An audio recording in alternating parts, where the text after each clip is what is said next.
Boa tarde a todos que nos assistem. Aqui é da Clínica Longevita. Hoje nós estamos fazendo um evento em alusão ao Outubro Rosa. Então eu queria falar algumas palavras que me incumbiram de falar sobre empoderamento. Primeiro eu vou falar um pouquinho sobre a nossa clínica. A nossa clínica Longevita, ela é situada aqui em Curitiba, nas Mercês, e a nossa clínica tem 15 anos. Durante 7 anos, a nossa clínica foi clínica. Depois, nós começamos a montar a nossa equipe. Primeiro, veio a doutora Gabriele Berbeca, depois o doutor André Zimmer, depois a doutora Rita Scopini, depois a doutora Luana Smaus, depois a doutora Larissa Correia, depois doutor Danilo Magno, doutora Marcela Lúcio, doutora Renata e outros muitos colaboradores que passaram aqui pela clínica.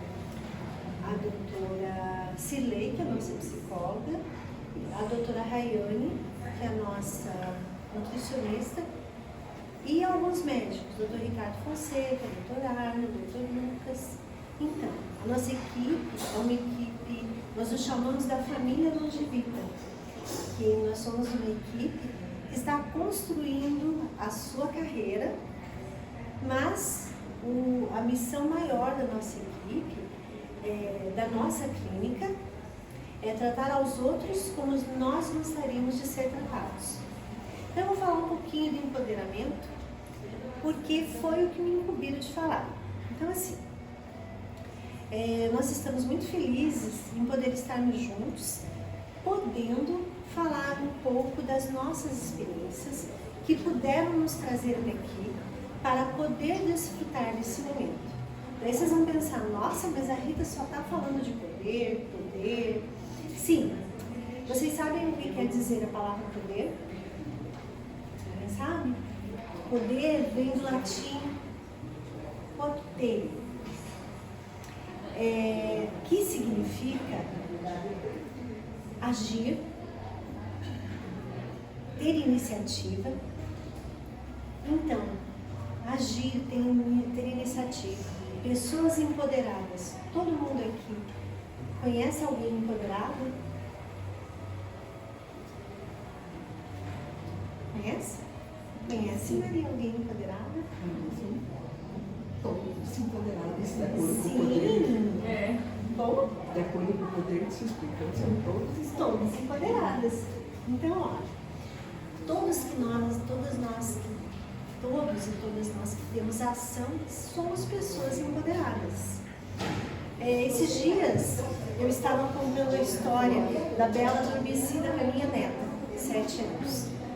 Daí eu falei, o príncipe chegou, deu um beijo na princesa e vão casar. Ele pediu ela em casamento, eles vão casar e ser felizes para sempre. Daí ela falou assim, vovó, se ela quiser, né? Eu falei, sim, se ela quiser. Eu pensei, quantos significados. Só um instantinho. Podem entrar. Mais uma vez, podem entrar. Muito bem. Aqui está o meu esposo. Muito compartilhar. Tudo bem? Tudo ótimo. Pode deixar. Depois a gente organiza. Então, continuando a nossa fala, em relação ao empoderamento. Maria, você conhece alguma mulher empoderada? Conhece-se de alguma pessoa empoderada? Ai. A gente tem. Então, se a gente pensar no que é poder, o que quer dizer a palavra poder, que vem do latim podere, todos nós somos empoderados, né? Então, assim, você lembra agora de algum momento que transformou a sua vida? O dia que você decidiu sua profissão, o dia que você beijou o amor da sua vida? o dia que você iniciou a sua profissão, o primeiro dia que você teve que deixar seu filho na escola, o dia que você deu um basta naquele relacionamento nocivo, o dia que você descobriu uma doença sua ou em alguém que você ama e você teve que enfrentar, ressignificar, mas teve que seguir em frente. Poder é isso. É a atitude que você tem todos os dias que transforma a tua vida e mesmo sem você perceber, transforma a vida de alguém. Muitas dizem, atrás de um grande homem tem uma grande mulher. Eu discordo. Eu também. Por quê? Porque ao lado de um grande homem tem uma grande mulher. Existe uma passagem do livro da Michelle Obama que ela fala, ela está num jantar com o Obama e ela encontra um ex-namorado. Daí ela fala assim para ele: olha, aquele lá é meu ex-namorado. E ele fala assim: mas eu sou o presidente dos Estados Unidos. Ela falou: se ele tivesse casado comigo, ele seria o presidente dos Estados Unidos. Então, ao lado de um homem, de uma amiga, de um parente que se empodera, que age sempre, tem uma grande mulher que agiu, que pôde e se empoderou. Corrigindo, corrigindo a fala em relação ao homem, sempre tendo um homem atrás, uma mulher atrás de um homem. Não, sempre nós temos uma mulher ao lado de um homem. Se vocês pensarem em Jesus na cruz, você não ouve falar José estava ao lado de Jesus. E sim, Maria estava ao lado de Jesus, na hora que ele foi crucificado. Então, aquela frase, posso, tudo o que nos fortalece, ganha um poder, e tudo que você fizer, tudo que você agir, seja você uma recicladora, seja você uma empresária como a Luísa, do Armazém Luísa, seja você uma dona de casa, seja você a mulher que for, você vai ser empoderada em qualquer momento que exige a tua participação, né? Sempre que você tiver que ter uma atitude, seja a atitude de levantar da cama e vir para o Pilates, levantar da cama e sair de manhã cedo, lá de Almirante Tamandaré, né? Seja a atitude que a gente tenha, nós estamos nos empoderando. Então, para falar um pouco mais do poder da mulher em relação ao seu corpo, eu chamo aqui a doutora Luana Smalce para falar de fisioterapia pélvica.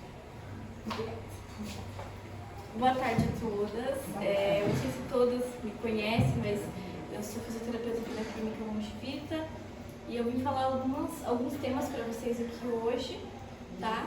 Visão do autocuidado feminino, saúde feminina e, primeiramente, sobre a incontinência urinária feminina.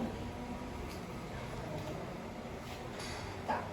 Então, o que é incontinência urinária? Ela é definida como a perca involuntária de urina. Eu quis trazer esse tema aqui porque mulheres, né, geralmente são mais acometidas e isso gera um transtorno muito grande, social, né, psicossocial também, não só em relação à saúde física, né, constrangimento, até uma depressão, falta de convívio social, né, então é isso. Então, assim, ela é classificada em 3 tipos, tá? Então, existe a incontinência urinária de esforço, que é o escape de urina em situações de esforço, né? E ela pode ser graduada de leve a grave. E também existe a incontinência de urgência, que é uma vontade intensa e incontrolável de urinar. E também existe a incontinência mista, que pode ser um pouquinho das duas ali. Então, assim, os fatores de risco, né? Então, por isso que eu falei pra vocês, eu quis trazer esse tema, porque ela atinge 45% das mulheres e 15% dos homens acima de 40 anos de idade, né? Então, infelizmente, nós somos uma população suscetível, né? Então, assim, existem vários fatores de risco. E eu coloquei alguns principais deles aqui, né? Que pode ser pelo tipo de parto, o peso do recém-nascido, a menopausa, que também influencia, né? Com várias alterações hormonais ali envolvida, cirurgias ou complicações ginecológicas, medicamentos também que podem desenvolver uma predisposição para ter incontinência, o tabagismo também, que é um fator bem importante, e também alguns exercícios físicos de grande impacto, tá? Então aqui eu coloquei alguns graus de incontinência, né? Existem vários graus lá, então existe o leve, moderado e severo. Então assim, existem alguns tipos de avaliações para classificar o grau de incontinência. Aqui existe, eu coloquei ali, a quantidade de urina perca durante o dia, mas é muito difícil de mensurar, né? Então assim, você não vai ficar contando lá quanto xixi você perdeu durante o dia, é mais difícil de mensurar. E por isso que eu coloquei ali um outro fator, então pode passar, né, por favor. Passa para o próximo, depois eu volto aqui, que é uma tabelinha que existe, né, para avaliar. Essa tabela, ela mostra ali com que frequência você perde urina. Então ali, ela tem vários pontos. Se você perde uma vez por dia, é um ponto. Duas vezes por semana são 2 pontos. Uma vez por dia são 3 pontos. O primeiro ponto ali, na verdade, é uma vez na semana, não é uma vez ao dia. E diversas vezes ao dia, 4 pontos. E o tempo todo, 5 pontos, tá? Então é avaliado a frequência da perca de urina e a quantidade. Então aqui, que quantidade que você acha que você perde de urina, né? Então lá, uma pequena quantidade, 2 pontos.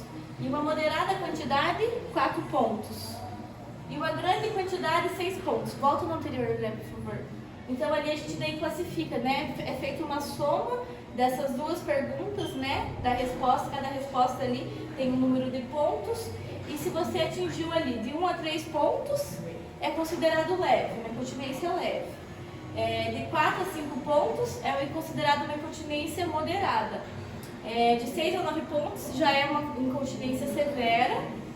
E de 10 a 11 pontos já é muito severo, tá? Deixa eu passar lá. Então assim, gente, vou falar agora um pouquinho, daí vocês vão pensar, mas o que se faz, né?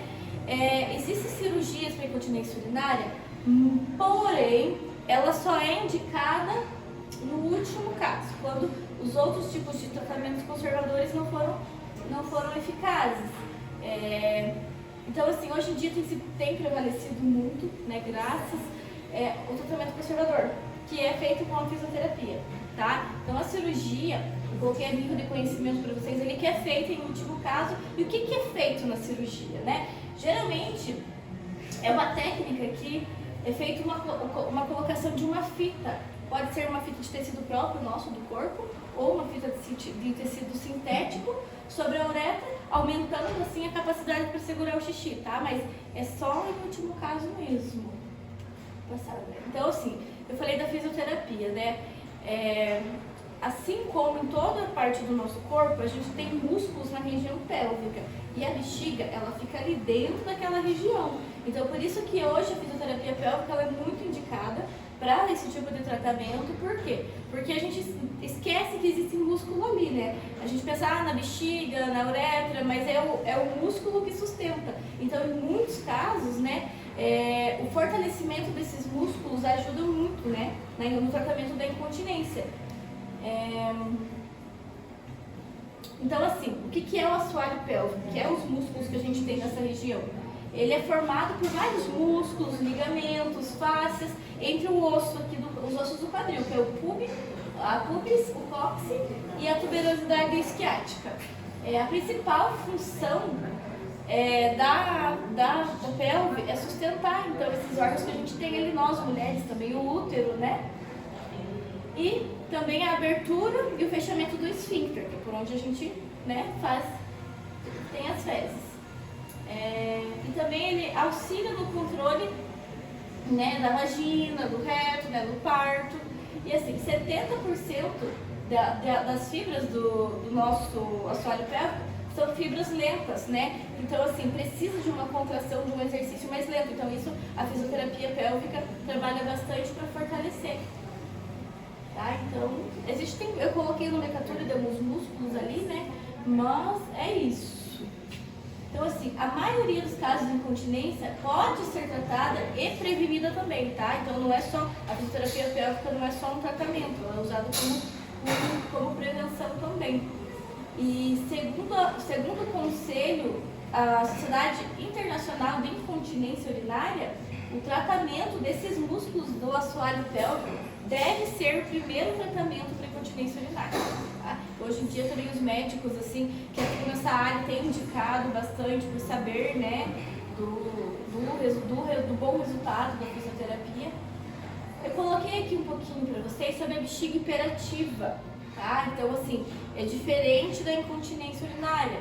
A bexiga hiperativa é uma condição clínica que apresenta todos os sinais e sintomas de uma incontinência.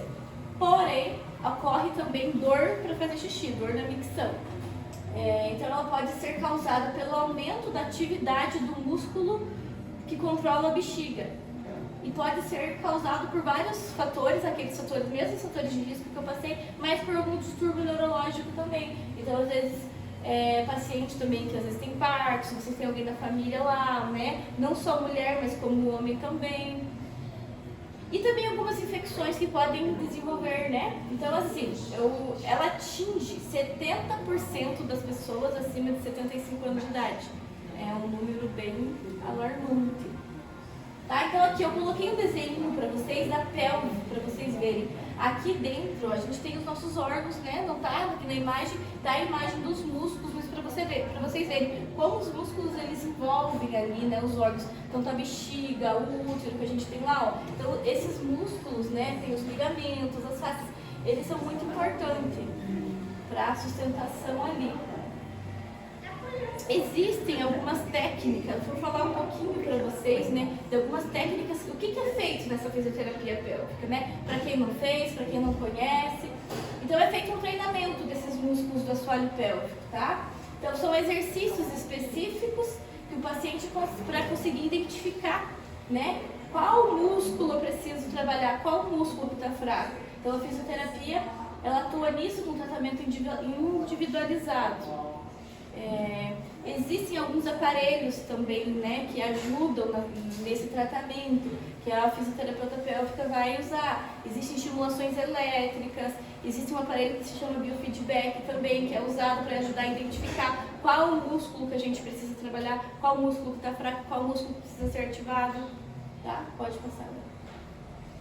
Então, assim, a cinesioterapia o que é? É a terapia do movimento, né? Ela é muito utilizada também, né, no tratamento da incontinência urinária. É uma das técnicas que é usada dentro da fisioterapia, né? Porque assim, é um método não invasivo, né? E ela tem se mostrado muito eficaz em vários estudos que tem, recente, né, sobre a incontinência urinária. Pode voltar, André, por favor. Perdão. Muitas vezes também as mulheres sentem vergonha e desconforto em relação ao tratamento, porque infelizmente ainda existe um tabu por trás disso. E eu quero trazer aqui para você essa questão para vocês, a nível de conhecimento, porque assim, não sintam vergonha, se sentem algum sintoma, procurem ajuda. A gente está aqui para ajudar, a Rede Esculpino atua diretamente nisso aqui da clínica. Então, pode passar. Então aqui, eu coloquei para vocês como que a gente pode, só para vocês terem uma ideia, né? Para quem não conhece ainda, como identificar quais os músculos no nosso assoalho pélvico, né? Então, assim, um jeitinho mais fácil de identificar é assim, na hora que você estiver fazendo xixi, tentar parar e segurar a urina. Então, assim, esse movimento de parar e segurar que vai fazer os músculos. Então, para vocês sentirem o que é os músculos ali do assoalho pélvico. Então, é esse músculo que a gente trabalha. Claro que existem vários outros músculos e ligamentos ali dentro que precisam ser estimulados, mas para vocês terem uma ideia do que é o músculo do assoalho pélvico. Então, quando você for fazer xixi lá, tenta segurar o xixi um pouquinho, é ali, aquela região ali que é trabalhada, tá? Deixa eu mostrar. Existem então alguns exercícios, tá? Eu vou passar para vocês aqui, para vocês treinarem em casa, até por meio de prevenção, tá? Sobre o assoalho pélvico. E, ó, contrair e relaxar. Encontre e sinta o músculo a ser trabalhado. Contraia com força, evitando usar outros músculos. Segure por 6 a 10 segundos. Então, assim, na hora que estiver em casa, lá, deitado, relaxado, faça aquela mesma força de segurar o xixi, tá? Então, segura o xixi, segura 6 segundos e relaxa. Pode fazer até 10 vezes durante o dia, tá? Isso é só uma técnica que vocês podem fazer em casa, que ajuda também no auxílio, tá bom? Então, assim, gente, se tiver alguma dúvida, podem perguntar. Mas, assim, eu quis trazer isso para vocês, né? A gente está no mês de outubro, conscientização sobre autocuidado feminino, né? Não é só sobre o câncer de mama. Então, assim, é um problema que eu quis trazer porque atinge realmente muitas mulheres hoje em dia. E, infelizmente, ainda não existe tanto conhecimento a respeito desse tratamento conservador, né? Que nós, fisioterapeutas, atuamos diretamente. Então, se vocês tiverem alguma dúvida, podem entrar em contato com a clínica, com a pessoa da recepção. Podem também conversar pessoalmente. Eu quero conversar, quero tirar algumas dúvidas. Não necessariamente marcar uma consulta, podem nos procurar também. Se souberem de alguém também, tá bom? Uma coisa que eu já escutei. Sim. Você fala assim, aquela fulana lá, ela assim, ela tem a bexiga caída. Ela pede que tem que fazer uma cirurgia, ela tá bexiga. Isso existe? Existe a bexiga caída também. Porque, igual eu falei, existem vários graus também, né, de bexiga caída, de prolapso, né, que a gente chama da bexiga. Então, aqui nessa região pélvica, a gente também, os músculos ajudam a sustentar a bexiga. E, às vezes, esses mesmos fatores de risco, ali, números de partos, a fraqueza nesse assoalho, nesses músculos do assoalho pélvico, pode tirar a sustentação da bexiga ali. Às vezes ela pode estar um pouquinho solta, pode estar bastante, vai depender muito. Mas também existe tratamento fisioterapêutico para isso também. Tá? Porque tudo é os músculos ali que sustentam. Tá? Então, tá? Agora eu vou partir para a parte do câncer de mama. Tá bom? Eu trouxe algumas informações aqui, mas eu quero também principalmente mostrar para vocês como fazer o autoteste, né, em casa, tá? Então, o que é o câncer de mama? O câncer de mama é uma doença que ocorre quando as células da mama se multiplicam desordenadamente, então formando-se um tumor. É o tipo de câncer mais comum entre as mulheres, tanto no Brasil quanto no mundo, e é o segundo mais comum entre as mulheres no Brasil, depois do câncer de pele, tá? Então ele está ali no segundo câncer mais comum entre as mulheres no Brasil. Deixa eu passar. Ele volta ao André, por favor.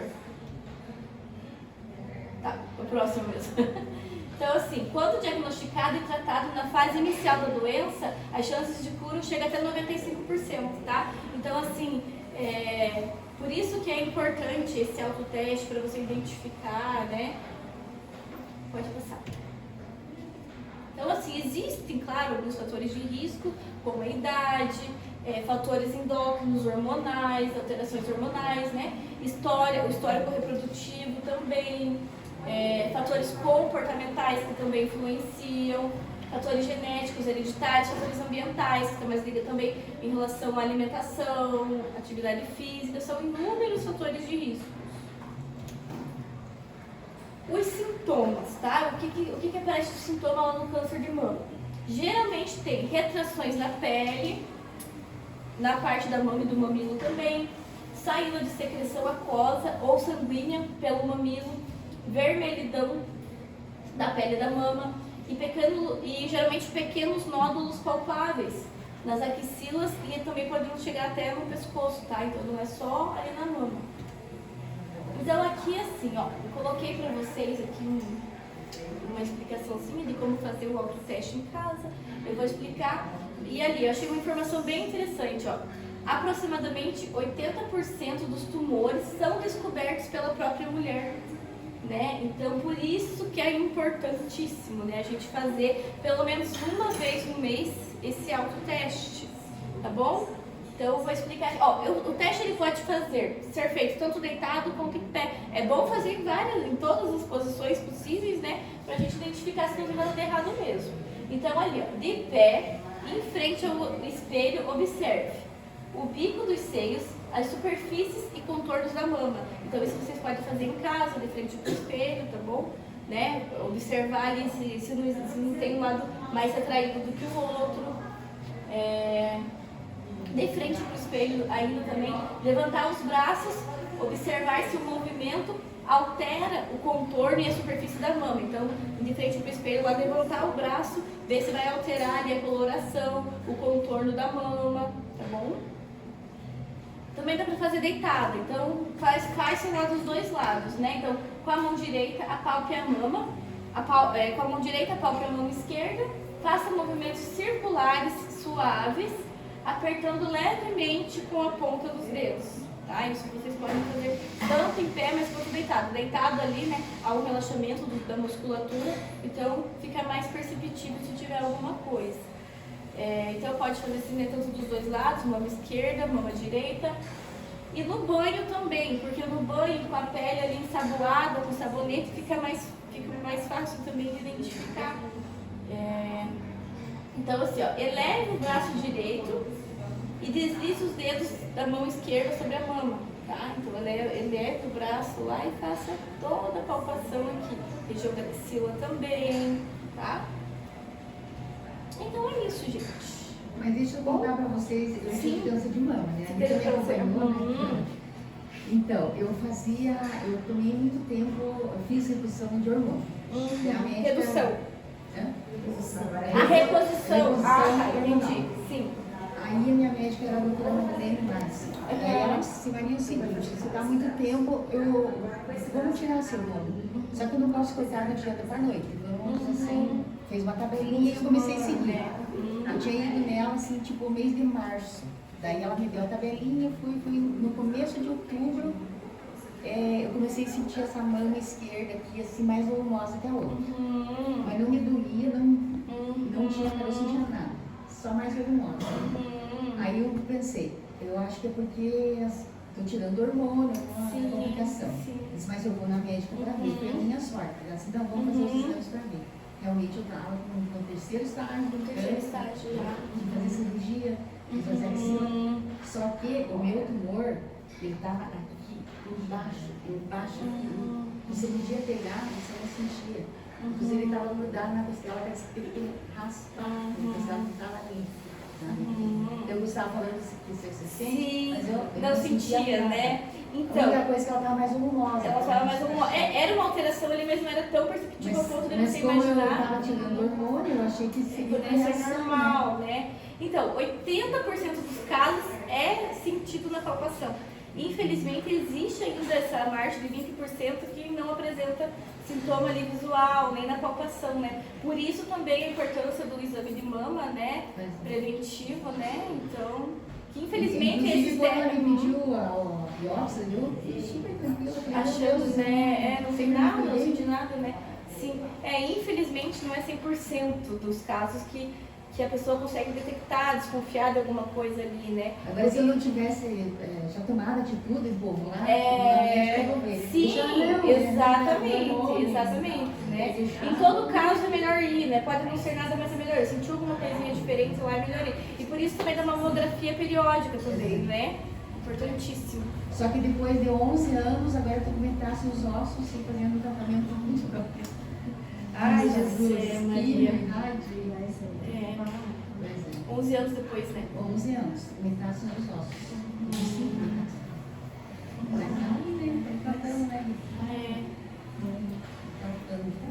Sim. Mas, bom, continue o tratamento, vai dar tudo certo. Tomara que dê, né? Vai. Mas sempre foi? E geralmente a gente tem. Então, assim, se sempre foi, geralmente a gente nunca tem também, simetricamente, ali, milhares tudo igual, né? Mas você faz uma mamografia. Todo ano. Às vezes a gente tem ali, né, um pouquinho, o mamilo um pouquinho nesse lado aqui, mais um pouquinho pra baixo, né? É que eu tinha perfeito as duas mamas, daí uma começou, né? Então, mais um gosta da outra, uma coisa tem. Não tinha todos os sinais ali característicos, mas, né? É isso, pessoal. Bom. Eu nunca fiz reposição online. Existem os prós e contras da reposição, né? Tem pessoas que não é tão indicado devido até a uma questão genética, de mutações na família. parte reprodutiva ali. Então isso e tem muita opinião médica, tem médica que é a favor, tem médica que contra. Mas a minha médica disse que se eu tivesse não feito a reposição renal, eu ia ter o câncer. Não foi culpa da Ela disse que não reposição, foi né? culpa da reposição. Entendi. E eu continuo Vamos acreditar, acreditar, né? nunca tive calor, não tive nada, nunca fiz reposição. Nunca, médico nenhum mandou fazer. Nunca pediu. Mas que bom, né? Também muito bem, pessoal. Agora a doutora Rita Scupino vai falar um pouquinho para vocês também, dar continuidade aí com um outro tema, tá bom? Ai, meu médico é o seu Sim, claro. Então, boa tarde a todas e a todos. Meu nome é Rita Cádia Scupino e eu vou falar um pouquinho a respeito de dispareunia e fisioterapia pélvica. A dispareunia ela é definida como uma dor genital que ocorre durante a relação sexual. Ela pode afetar ambos os sexos, porém é mais comum entre a população feminina. O transtorno afeta a qualidade de vida da mulher, o relacionamento com o parceiro e até a realização de exames ginecológicos. Então tem classificação dessa dor. Ela pode ser primária, quando a dor acontece desde a primeira relação sexual. Então, essa mulher nunca experimentou uma relação sexual sem dor. Ela pode ser secundária, em caso de pacientes que adquirem um distúrbio posterior à primeira relação. Então, ela vinha bem, ela tinha uma relação boa, e aí, por exemplo, teve uma infecção urinária, uma infecção por candidíase, vamos supor, e aí foi tratado e evolui com dor e não consegue sair dessa situação. Ela pode ser completa, se a dor ocorre em todas as relações, e ela pode ser situacional, quando o desconforto é sentido somente em algumas relações. Então, existem algumas causas para falar dessa dor, e tem alguns fatores físicos e alguns fatores emocionais. Vou falar primeiro dos físicos, eu listei alguns. Uma lubrificação vaginal inadequada, né? Então, essa mulher não tem lubrificação, que pode ser pelo uso de medicamentos, pelo uso de anticoncepcional, ou, por exemplo, uma mulher na menopausa, ela tem a secura vaginal, ou uma mulher no pós-parto. Então, são situações que comprometem a lubrificação. A endometriose também é uma condição que pode dar dor na relação, dependendo de onde os focos estão implantados. O vaginismo é uma alteração da musculatura ao redor da vagina. Então, essa musculatura trabalha com uma atividade aumentada e alterada. Ela está em espasmo, né? Então, essa tensão aumentada causa dor. A vulvodínia, vou falar mais uma coisinha. A vulvodínia é uma dor crônica na vulva. E essa situação é um pouco mais desafiadora, porque ela piora com coisas comuns do dia a dia. Então, se essa mulher tem estresse, se essa mulher usa uma roupa apertada, se essa mulher come determinados alimentos, se o sangue da menstruação está em contato com a mucosa, ela vai sentir dor. Então, ela passa por coisas muito comuns do dia a dia, né? Mas assim pode ser confundida com a infecção urinária também. Então, essa dor, esse incômodo dessa é porque a infecção urinária ela vai dar mais assim, urgência, né? Muita vontade de fazer xixi toda hora. Essa dor da vulvodínia ou do vaginismo, ela vai ser bem no canal e nas laterais também. Então, às vezes pode até pensar um pouco, iniciar a busca por uma infecção urinária, mas logo vai sendo descartado tudo. A vulvodínia, por exemplo, não tem nada alterado de exames. Nem exames de imagem, nem exames de laboratório, nem o vaginismo. O vaginismo a gente vê a tensão aumentada, que impede a penetração, seja de parceiro, seja de exames ginecológicos, de um absorvente interno. Aí os fatores emocionais, que também influenciam na questão da dor na relação. Então, crenças religiosas muito rígidas, educação repressora, traumas infantis relacionados à sexualidade, medos e tabus quanto ao contexto sexual. Então, tem tipos de dor na relação. Ela pode ser superficial, essa dor ela acontece na entrada da vagina durante a penetração e pode estar relacionada a problemas como falta de lubrificação, lesões ou até mesmo infecções. A profunda é um tipo de dor que ocorre depois da penetração inicial. Ela é sentida na região do colo do útero ou na região do abdômen. Pode piorar de acordo com a posição sexual. Frequentemente, esse tipo de dispareunia está relacionado a condições médicas adjacentes ou histórico de cirurgia na região. Então, esse tipo de dor, normalmente é a dor de quem tem endometriose. Essa é uma dor profunda, de penetração profunda. Então, a dispareunia, ela é um tema cercado de tabu, né? Mas é muito importante fazer o tratamento, porque nunca é normal sentir dor. E a fisioterapia pélvica vai bem, muito bem nesses casos. Então, geralmente, o tratamento é realizado com uma equipe multidisciplinar. Então, esse é o melhor do que pode acontecer para essa paciente. Ela tem um fisioterapeuta pélvico, uma psicóloga, um ginecologista, um uroginecologista e uma nutricionista. Esse é o que a gente acha de melhor. E a fisioterapia pélvica, ela tem como objetivo promover a consciência corporal a respeito da musculatura de assoalho pélvico, melhorar a performance muscular local e reduzir ou eliminar o quadro de dor. Então, a tensão muscular desencadeada por essa disfunção gera uma alteração miofacial ao redor da vagina que deve ser tratado por um fisioterapeuta pélvico. Então, falando um pouco do ciclo de dor. Esse ciclo de dor, medo e tensão, ele é um ciclo muito negativo, que vai se retroalimentando. Se essa mulher ela experimenta dor, ela vai para essa relação já com medo, e o medo gera tensão, e a tensão gera mais dor.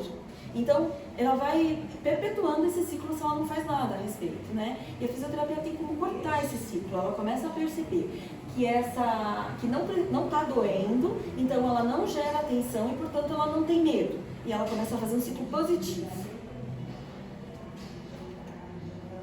Então, os principais benefícios do tratamento da dispareunia é o resgate do feminino, porque normalmente essas mulheres, elas percebem que elas existem daqui até aqui, aqui elas não existem, depois elas existem lá para baixo, né? Então a gente resgata esse feminino, tem a possibilidade de ter relações sexuais prazerosas, possibilidade de penetração vaginal e exames ginecológicos sem sofrimento, a possibilidade da gestação e o resgate de relacionamentos. Então ela começa a fazer escolhas porque ela realmente quer, mas não pelo medo ou pela dor, porque ela sabe que já vai doer. Eu digo que ela faz escolhas pelo amor e não pela dor, a partir do momento que ela faz o tratamento e ela fica bem.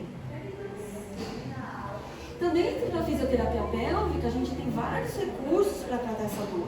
A gente tem a massagem perineal, a gente tem o biofeedback, a cinesioterapia, os dilatadores vaginais e o laser de baixa potência. Eu vou falar um pouquinho de cada um. Então, a massagem perineal, ela é bem importante porque a gente vai massagear esse canal vaginal, a gente vai alongar essa musculatura e dessensibilizar a mucosa. O biofeedback, a Luana falou um pouquinho do biofeedback, né? O feedback é toda uma resposta de alguma coisa que a gente faz. Então, existem vários aparelhos de biofeedback. Esse aqui é um aparelho que está mostrando uma contração de força. Então, a gente perde a força, o paciente faz e faz o gráfico, né? Então, pode ser, a gente pede força, a gente pede resistência, a gente pede controle de músculo, tudo depois de despertar a consciência corporal dessa paciente. Então, o biofeedback é bem importante porque a paciente vai ver junto o que ela consegue fazer dessa musculatura, com essa musculatura. A cinesioterapia, a Ana também falou um pouco da cinesioterapia, só que no caso da dispareunia, a gente faz, além dos exercícios de assoalho pélvico, a gente trabalha muito com respiração, com exercícios de pelve, com exercícios de membros inferiores. Uma mulher que tem dor na relação, geralmente ela tem uma tensão aumentada. Então, a gente tem que alongar essa musculatura. Essa tensão aumentada, ela se transmite no canal. Então, a gente alonga essa musculatura também. E, especificamente, faz assoalho pélvico, porque precisa ter função. Então, é importante saber contrair essa musculatura, é saber relaxar essa musculatura. Um bom relaxamento faz uma penetração vaginal sem dor.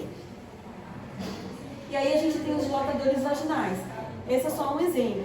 Tem várias marcas, né? Mas esse daqui é um kit com 6 tamanhos, os tamanhos são progressivos.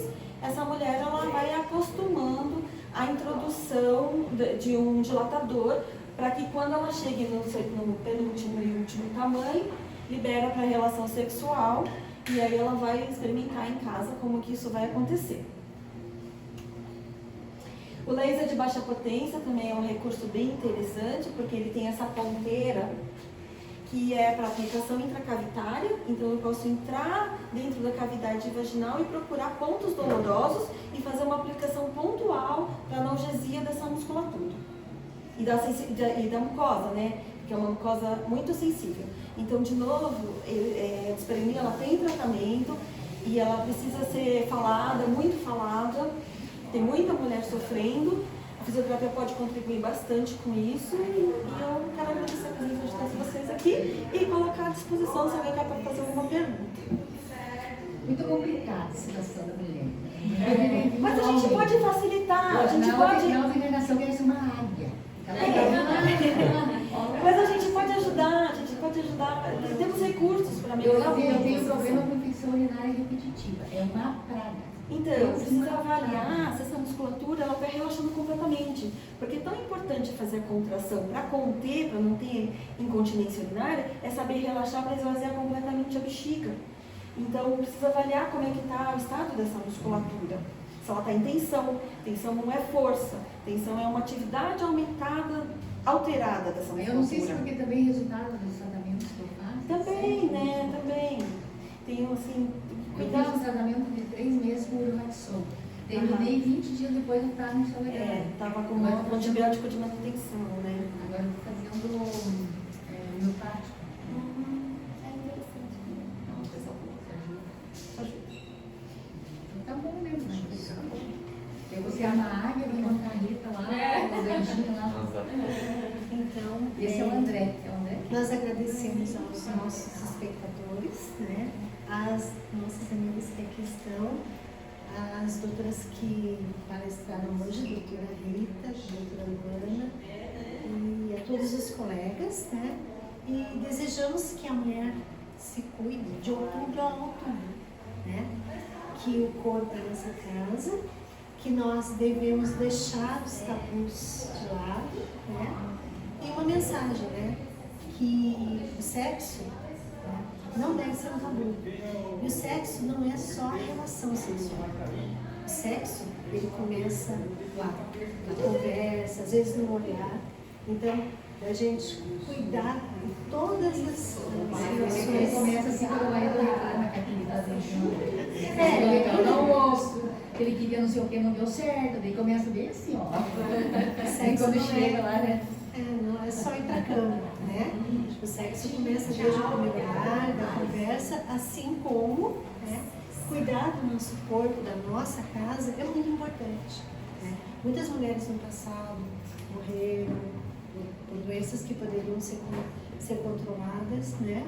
Hoje em dia, graças a Deus, a gente tem toda essa explanação, tem essa consciência, essa liberdade de pensar e de agir, de nos empoderar. Obrigada. Vamos fazer nosso lanche? Eu